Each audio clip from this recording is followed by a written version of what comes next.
Yo, what's good, people? It's your boy the Kryptonian Saiyan, bringing you a review for One Piece chapter 146. I'm gonna be trying something a little different in this video. I'm gonna be I record my reactions anyway, and in cases where I find like pretty interesting stuff, like I've debated on putting them in the videos or not. And what I'm gonna do now, I'm gonna be doing like the picture-in-a-picture stuff. And it's only when I get to chapters where a few things happen to where it just really gets to me. I'm like, oh shit, like, you know, because ever since that moment where Luffy walked up and knocked the hell out of Arlong, like, you guys saw it in the review, because I did the review right after I shot. Right after I read. And in this case, I don't want to miss that, you know, because I was amped up in that one. And so what I've decided I'm going to do is when I get to, you know, the chapters, I'm just going to do the picture-in-a-picture, and you'll see those in case there's any type of, you know, scenes where I kind of geek out, or I'm laughing, or, you know, because I really like the way that this is going, where I'm going chapter by chapter and you guys are experiencing, you know, the One Piece journey with me. And I feel like this would be a more intimate thing, you know, for you guys to see that. So you'll be seeing that very shortly. So with that being said, I want to start with the cover story. I like the cover story because, you know, Django, man, you know, it's kind of cool because, you know, he walks backwards, and I'm looking at his design and it really reminds me of Michael Jackson in a way. Not so much like in the face or anything, but he's walking backwards and you got the moonwalk, and now he's in a dance contest. And I thought that was pretty cool. I don't know if Oda was doing something like that on purpose, or if this was me kind of just thinking on it because, you know, Michael Jackson died a few years ago. You know, Prince just died, and, you know, with my mom, like, I grew up listening to Prince and Sade. Like, those were my mom's people. So for me, you know, I don't know, maybe I'm just getting a little too personal with it. So with that being said, man, this chapter opens up and the comedy is right there from about the third page on. And what I really enjoyed was the fact that, you know, Luffy knocks the hell out of Wapol, and he lets it be known, like, hey, I'm holding back. I was holding back. I don't have to hold back anymore. And this is where the funny shit comes in, okay? Like, right here, Luffy says, a king, who cares? You guys stink. And he's sticking the tongue out. And then right here, this is what it gets me. He says, did he say he was a king so they're not pirates? And Sanji's like, it took you that long. And then right after this, that's when we get another scene where he says, hey, it's cold here. And Sanji says, you just recognize that too? Oh, man, this is beautiful. This is beautiful. I laughed my fucking ass off when I read that, because I was looking at it and I was just like, Luffy knew it was cold before that. That's why, like, I compare Luffy to Happy and Fairy Tail, because you know that Happy just does shit in order to get under Lucy's skin. He trolls just to troll. And I really feel like this is Luffy trolling just to troll, because he did make a mention when he and Sanji were going up the mountain on how cold it was. And Sanji himself even said, well, you know, why are you dressed like that? So that right there, I think Luffy, there are moments where Luffy is just an idiot, and then there are moments where Luffy's just like, oh, I'm gonna have some fun with your ass. I love him.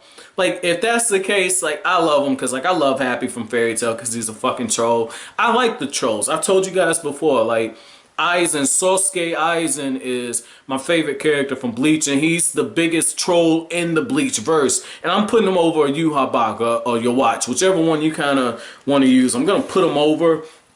But this was the other thing in this chapter that I thought was pretty damn cool.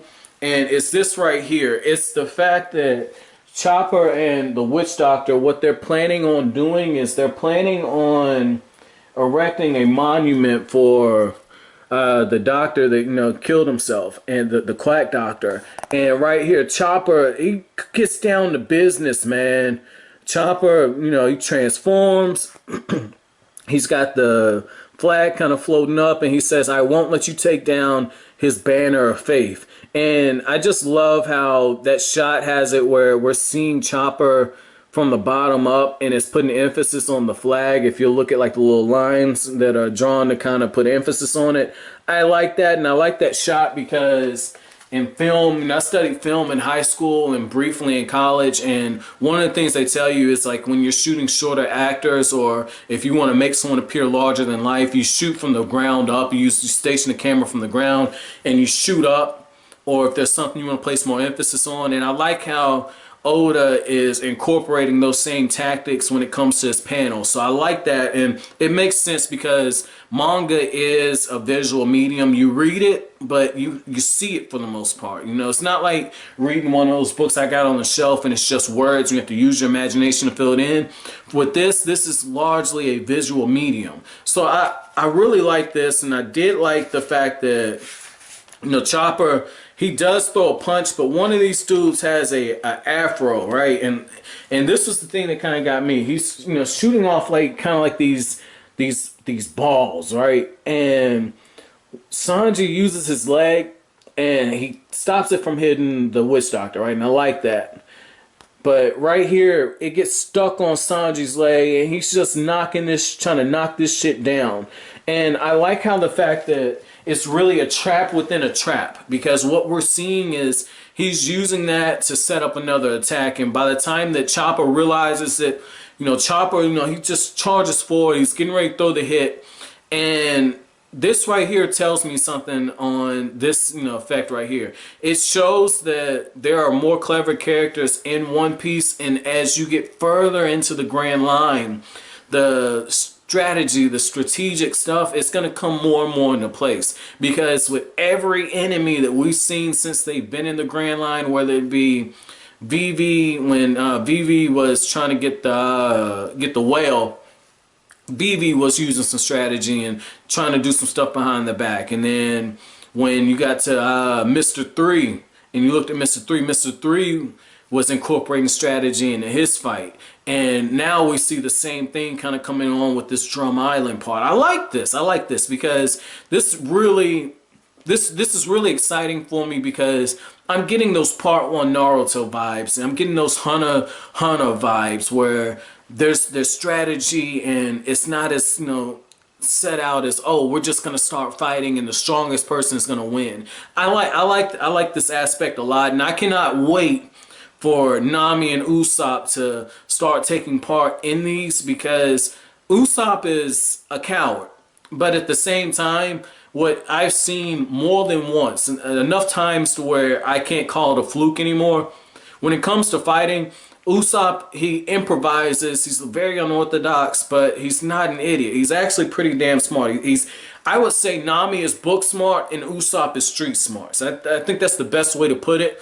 And then you got somebody like Luffy, who's just a natural genius at fighting. And then you have Sanji. Sanji's a mix between Nami and Usopp. I think you can't say he's as smart as Nami, but he's very experienced and he has a lot of intelligence on the Grand Line.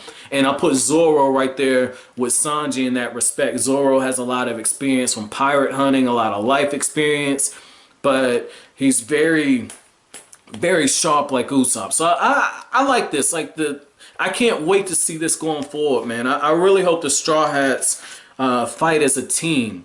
Now, the other thing I thought was very interesting was, you know, Nami is feeling better because once she gives Luffy her jacket, which I thought was very sentimental. I like that little part right there because it really felt like, you know, big sister, big brother, little brother, that type of relationship where it's just like, just take what you need. And it really shows that Nami does care about him because, you know, in sociology, one of the things they talk about is one of the ways you can tell if a woman really cares for you is if she does things to help you. If she, even if it's the small things, you know, like women, according to sociologists, women are very vocal, but at the same time, they're not as likely to just express how they care about somebody through showing. Men, according to sociologists, show their gratitude and affection by doing things, whereas women are more vocal. In this case, Nami dials it back and she does something a man would usually do. Like if, you know, a man's walking, he'll like give like the chick like the jacket if she's cold. In this case, she says, "Hey, just take my jacket," and she's smiling as she goes to sleep. And I just really like that. This is more of a body language thing. Like, she's smiling. It shows that she's, you know, complacent. It shows how much she trusts Luffy. And I think that is huge, simply for the fact that when Nami was first introduced, she was very conniving and she was a very untrustworthy figure. And yet it's a complete 180. Luffy freeing her from Arlong definitely changed her as a character. But you know, just and this is, you can chalk this up to me taking a lot of those sociology classes. But if you'll look, you know, Nami, as soon as she walks into the bedroom, Nami sits up, her shoulders are pointed towards him, and even when Luffy is sitting down, she's turning her body towards him. And you know, those are all key things with sociology.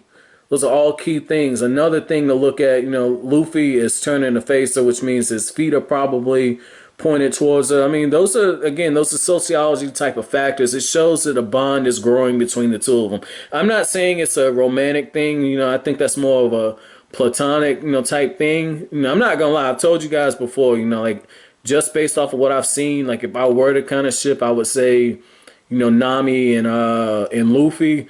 But, you know, that's neither here nor there. You can't really base it at this point. And, you know, with a lot of battle shonens, you know, you have to be careful with it. But with that being said, you know, Oda did work for the guy that did Rurouni Kenshin. And Kaoru had a scene like that with Kenshin and Kaoru where, you know, she let her guard down like that. And those two ended up getting married. So that's just something to kind of keep in mind. Again, Oda did work for the dude that did Rurouni Kenshin. But I like how when Luffy comes back, Luffy has got Nami's jacket on, and Sanji looks completely jealous.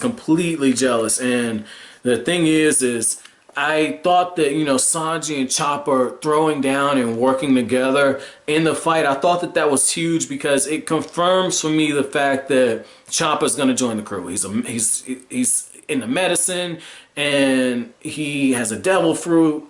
He's got Luffy's personality a little bit. He's definitely got the values that the Straw Hat members have, you know, because he stands up for what he believes in. And he values his friendship. So I like that. You know, it's Namco. I like that. And just this right here, I like how Luffy, when he shows up, you know, Sanji's like, that's Nami's jacket. And, you know, you can tell Sanji's a little jealous. But Luffy's like, hey, that hippo, he flew off somewhere. And it's just like, dog, are you serious? Like, he is trolling. There's no way he is that stupid. I don't believe it. But just seeing this right here, this panel, it really makes me wonder if Wapol has a trick up his sleeve, because he says it's time for the Munch Munch factory. And just look at that facial expression, and the fact that the last panel in the chapter has that's a cliffhanger. But like I said, like, this chapter was entertaining for me because I really feel like it confirms that Luffy is a troll.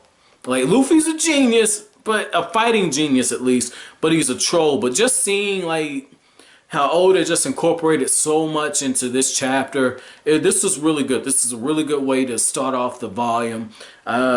Overall, like I said, it wasn't too much to kind of go in depth on. This is a more action heavy chapter. There were a few things, like I said, Nami's and Luffy's interaction.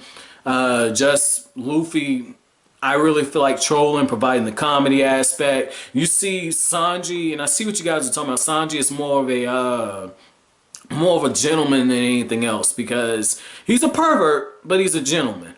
And, you know, he stops to attack him in the witch doctor. He says, are you going to fight? That's his way of saying, you're a woman, stay out of it. And I like how she throws it right back at him, you know, because you don't live to be that long without learning to take care of yourself. Because she says, well, if you can't handle it, I'll help. So I like seeing that. Just like the different things. Like, one of the things I've always said about Oda since I've been reading is, I like how he doesn't make the women just the damsel in distress. If they stood out to fight, there's a reason. Or if they run away from confrontation, there's a reason. You know, I like this. I really like this. And I think that he's doing a pretty good job of writing the women in the One Piece universe. He's not writing them all the same. And I think it goes back to working on a manga like Rurouni Kenshin. I think, because with that, those are some very strong-willed women in that manga, from Misao to Kaoru to the Doctor. So I like this. I like the direction that One Piece is going. My chapter question for you guys is going to be, do you, and be honest, right? Do you think Luffy is a troll? Let me know. Because I don't want to get my hopes up, man, because I'm expecting some big stuff in terms of this type of stuff. But overall, this is a pretty good chapter. If you liked anything I had to say, make sure you hit that like button, comment, rate, subscribe, share. I will greatly appreciate it. That's it. Thanks for watching. Have an awesome day.